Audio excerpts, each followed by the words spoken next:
ఒక అడవిలో ఒక తాబేలు, ఒక కుందేలు నివసిస్తూ ఉండేవి.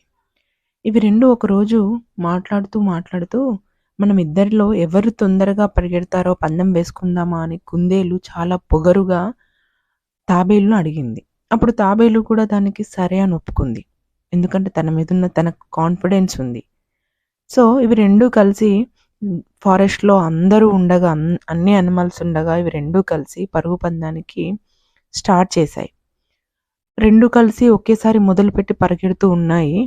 కుందేలు చాలా కాన్ఫిడెంట్‌గా టార్టాయిస్ కంటే ముందే, తాబేలు కంటే ముందే తను వెళ్ళిపోతానని గమనించి, తొందరగా వెళ్ళి తన గమ్యం చేరుకోక ముందే ఒక చెట్టు కింద అలసిపోయి పడుకుంటుంది.